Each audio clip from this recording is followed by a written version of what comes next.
Hi, this is Frank, and we're covering the Canada Boating License Practice Test.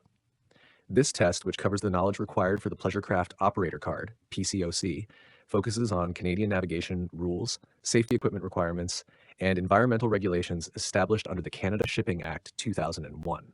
Let's get straight into the questions. What is the minimum fine for operating a powered pleasure craft without a Pleasure Craft Operator Card? PC, 250. Fines for not carrying the required proof of competency start at 250. Let's continue.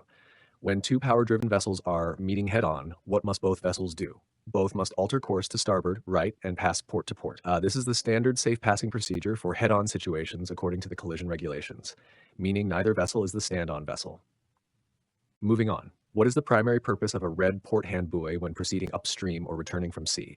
It marks the left side of the safe channel. The rule is red, right, returning, or upstream, meaning the red buoy must be kept on your right, starboard side when traveling in that direction.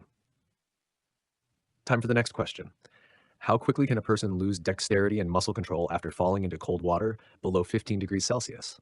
Within 10 to 15 minutes. This rapid loss of function is often referred to as cold shock response. Next up.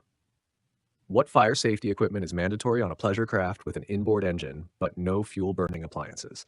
One 5BC portable fire extinguisher for vessels up to 6 meters, and for vessels with an engine compartment, a fixed built-in fire extinguishing system if required by the small vessel regulations based on vessel length and engine type. For a power-driven vessel, at minimum, a portable extinguisher is required if it has an inboard engine or a fixed fuel tank.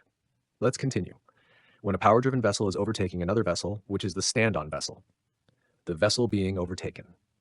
The overtaking vessel is the giveaway vessel and must keep clear. Moving on. What is the minimum distance a vessel towing a person on water skis must keep from shore, docks, or swimming areas? 100 meters. This distance is required to ensure the safety of people and property near the shore. Time for the next question.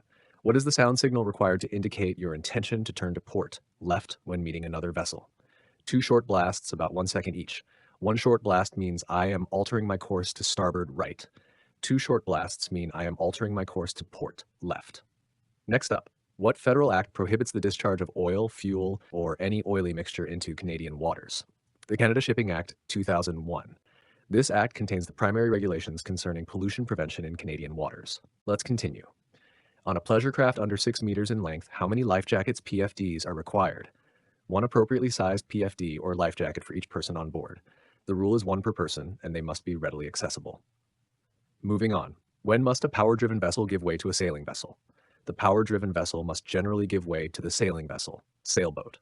The general rule is that power-driven vessels must keep clear of sail except in a passing or overtaking situation. Time for the next question. What does a yellow buoy indicate? Special conditions or information, e.g. restricted area, cautionary, no wake. Yellow buoys convey non-lateral information or warnings like a scientific survey area. Next up, when are boat operators and passengers required to wear a life jacket or PFD? When operating a vessel less than 6 meters with an open deck between September 15 and May 10th in certain jurisdictions. However, for maximum safety, operators are always encouraged to wear PFDs, especially in cold water or when boating alone. Let's continue. What is the minimum age to operate a personal watercraft, PWC, or jet ski? 16 years old.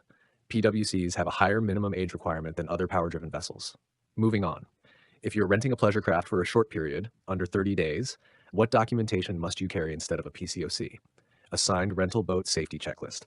This checklist verifies that the renter has been informed of essential safety requirements. Time for the next question. What is the maximum speed permitted for any vessel within 30 meters of the shore in Canadian waters? 10 kilometers per hour. This speed restriction is in place to protect the shoreline, wildlife, and swimmers and to minimize wake damage. Next up. What is the sound signal for danger or immediate maneuvering required to avoid collision?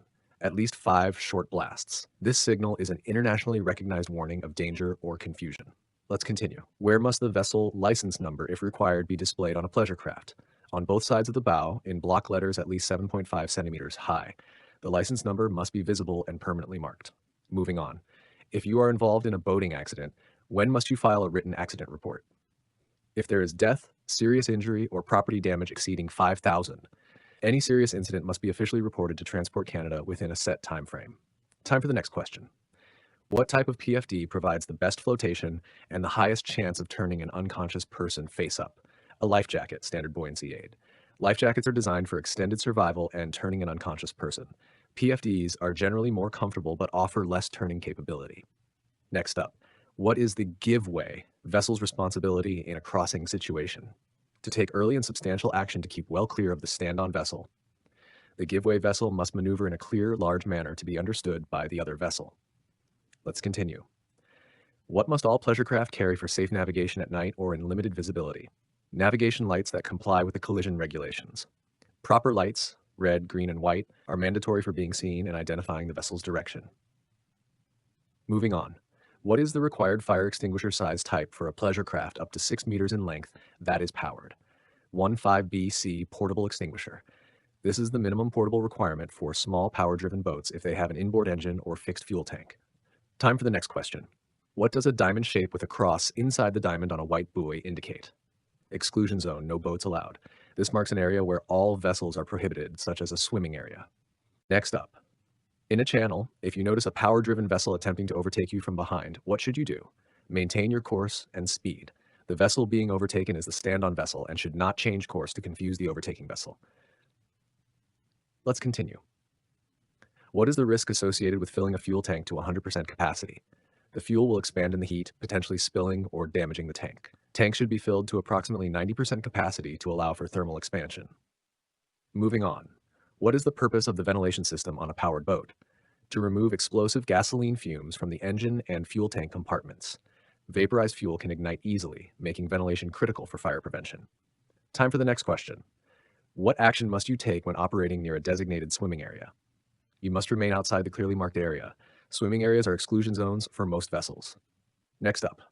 What is the main danger of operating a vessel while impaired by alcohol or drugs? Impairment of judgment, balance, coordination, and reaction time. Impairment is a serious offense under the Criminal Code of Canada and is extremely dangerous on the water.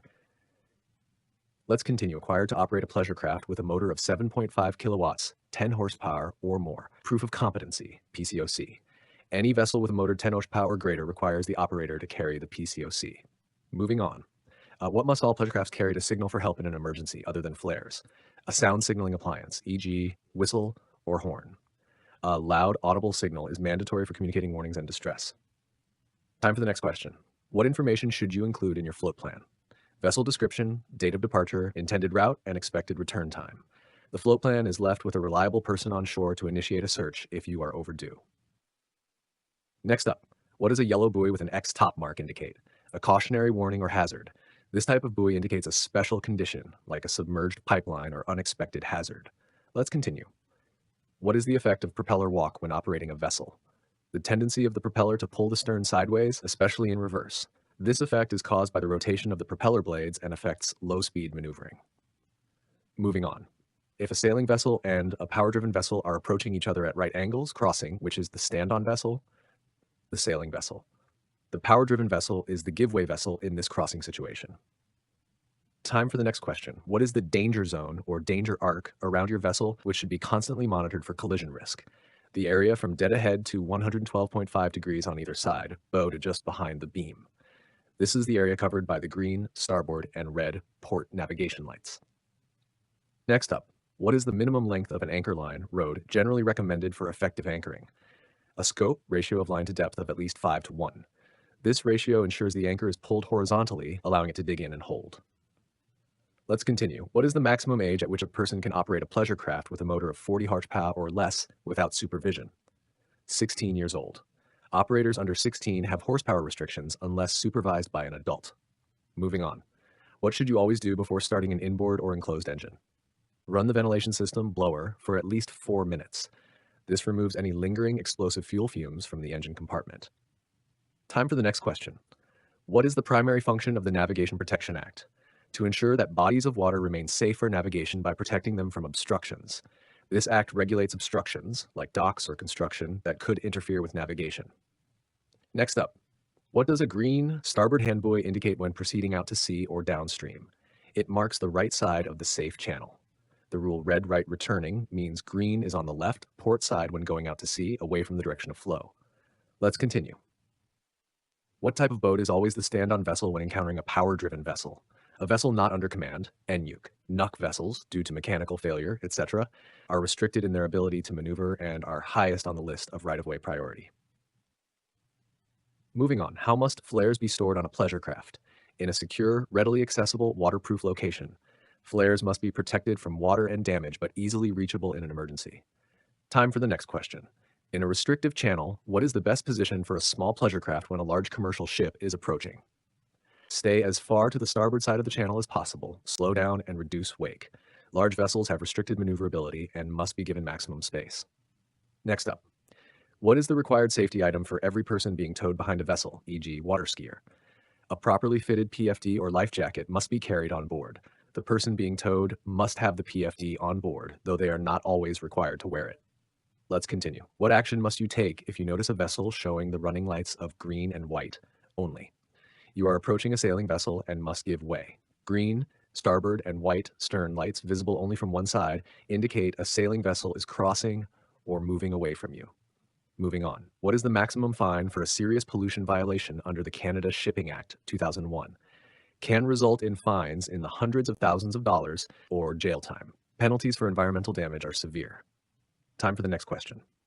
When anchoring in a high traffic area, what is the safest method to determine if your anchor is holding? Take bearings on two fixed objects on shore. If the bearings change relative to each other, your vessel is swinging or dragging anchor. Next up, what safety equipment is mandatory on a craft of any length if it is operating at night? A watertight flashlight. The flashlight is required for emergency signaling and for locating items on board. Let's continue. What must you do before diving or snorkeling in a navigable waterway? Display a rigid diver down flag or buoy. This warns other vessels of your presence and prevents them from approaching. That wraps up our practice session for the Canada Boating License Practice Test. Keep reviewing this material and you'll be ready for your test.